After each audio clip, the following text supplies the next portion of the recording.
International shoppers actually increased a little bit in the first quarter of 2025 compared to 2024. There's still not a large share of traffic, went from 1.7% to 1.9%, but the fact that it's holding, given the geopolitical tensions, trade wars, immigration discussions that we're seeing, I think is pretty impressive. It's important to note though that these discussions and some of this turmoil has not had no effect. If we look at Canadian shoppers, which are the #1 source of international traffic, for example, they went from about 40% of home shoppers on Realtor.com to about 30%. So there has been some decrease in shopping interest from Canada.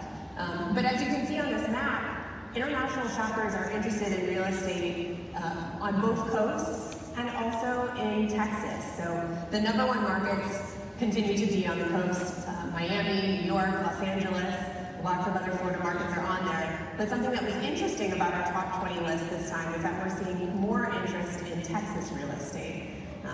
You may know that Realtor.com is now headquartered in Austin, Texas, so we like it when we see interest in Texas.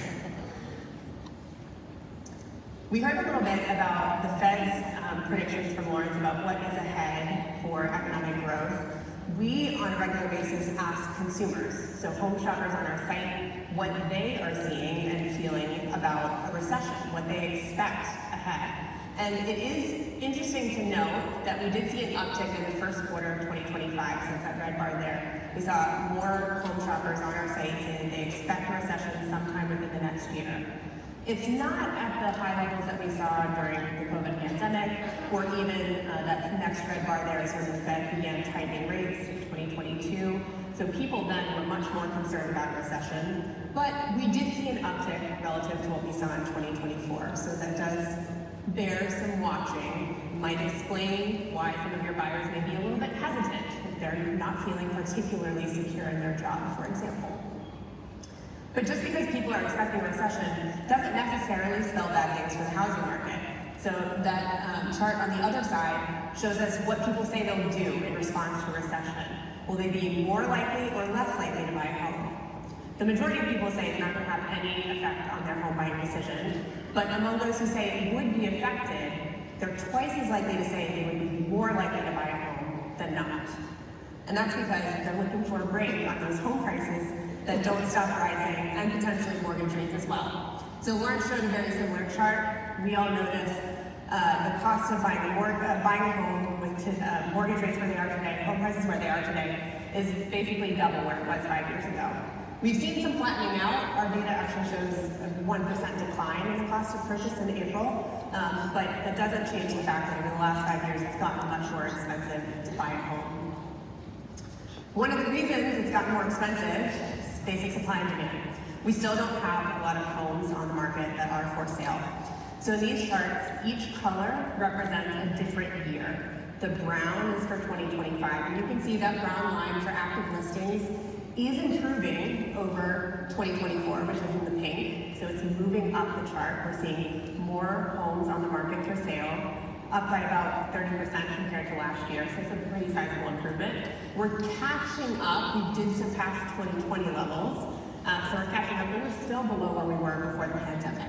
That's those orange, red, and blue lines up at the top. So we're not quite all the way there when it comes to active listings. The good news, though, is that that increase in active listings, a lot of it is being driven by people putting their homes on the market. So we're taking a snapshot and looking at what's for sale.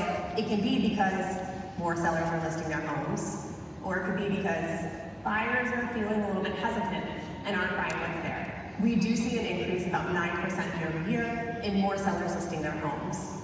At the same time, we are seeing some signs of buyer hesitancy. So time on market is up compared to a year ago. We're seeing homes take about 4 days longer to sell. It's worth noting, we still see a lower time on market than we did before the pandemic.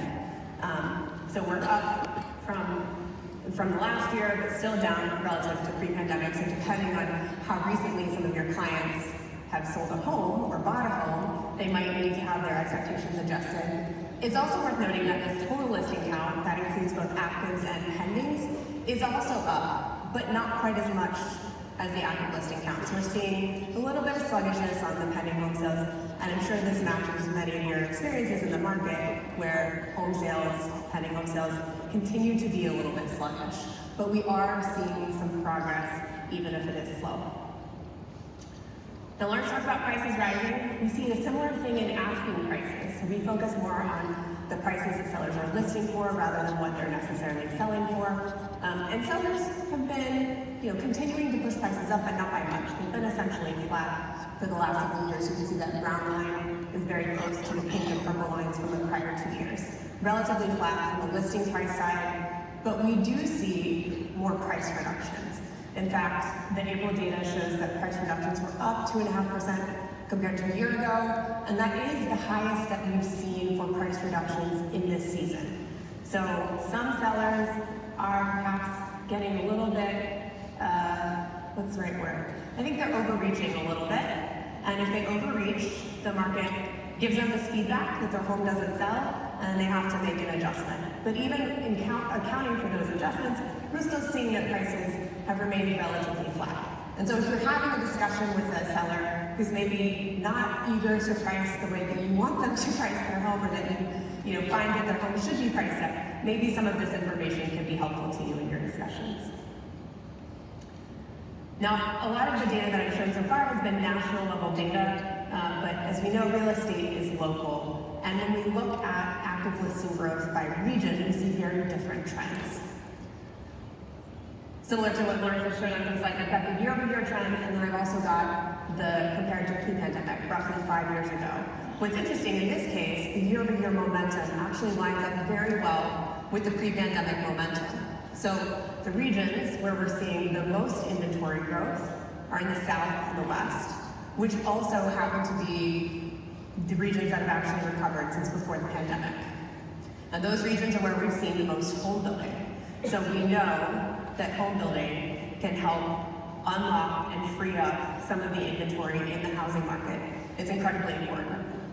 In the Northeast and the Midwest, we are seeing growth compared to a year ago, so that's positive, but it hasn't been enough for them to build out of the deficit of listings that they had that had accrued since before the pandemic. So in the Midwest and the Northeast, we're still looking at 40 to 50% lower levels of homes for sale than we saw before the pandemic. Now, housing supply is important. If we want to help make homes more affordable, we need to create more supply. Realtor.com's research team looked at U.S. housing supply and how many homes we need relative to the number of households that have been formed. If we just compare household formation with housing construction, we find that there is a 2.2 million home shortage. But if we look at pent-up housing demand, so how many 18 to 44-year-olds who perhaps should be in their own household but are living with roommates or mom and dad because it's too expensive to rent, it's too expensive to buy. If we compare headship rates with what we saw in 2012 when we first started tracking this data, we find that we would add an additional 1.6 million households that we would need. And so we need homes for those households as well, bringing the total shortage to almost 4 million homes, 3.8 million. Of course, as I mentioned on that prior slide, it's not spread evenly across the country. The biggest gaps remain in the Northeast and the Midwest. And if we think about how many homes we're building each year, so we've got a shortage close to 4 million. We build about 1 million or so, 1 to 1.4 million homes each year. So our estimates suggest that just to close this gap would take 7.5 years. This is not a problem we're going to solve overnight, but it is an important problem if we want to continue to make homeownership available, especially for younger generations. And this slide shows that even though the overall homeownership rate has looked pretty good up until the most recent quarter, that's that gray line, the homeownership rate for all Americans.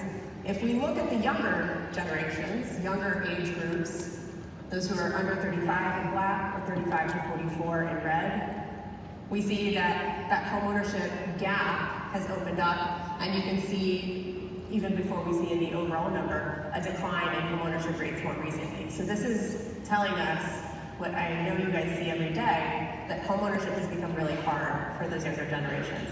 And as Lawrence showed us, renters may aspire to own, but they're having a hard time actually getting there. To address this, Realtor.com has taken the research that my team puts together and put together a big marketing campaign. I hope you've heard of it. It's called Let America Build. It's our goal to raise awareness about this issue because I think you all know it well, but there's a lot of room to raise awareness and actually do something about this housing shortage. So our CEO, Damian Eales, has been on Fox talking about this research. We put together a set of panels at South by Southwest in Austin, since we're based there, to bring some attention and thought leadership to this issue. And we've also done a lot of partnership with NAR, with NAHD to run ads in major publications, including many News Corp publications, highlighting the need to build more homes and some of the reasons why we're not seeing that building. If you want to participate in this campaign, and I hope you all will because I know you are very informed advocates in your community, you can go to this website and you can actually get home-brandable assets. So you can help share the message and raise awareness about what we need to do to build more homes to make homeownership possible for the next generation.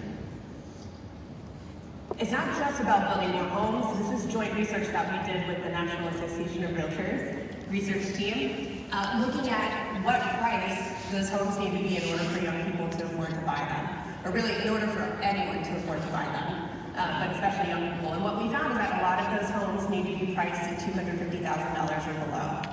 So it's not just about building more homes, it's about building them in the right places and at the right price points in order to make homeownership possible for the next generation. As I get to the end of the presentation here, I want to talk about a few resources. So we try to put together real estate research that is actionable for you, for your consumers. And one of the things that we heard more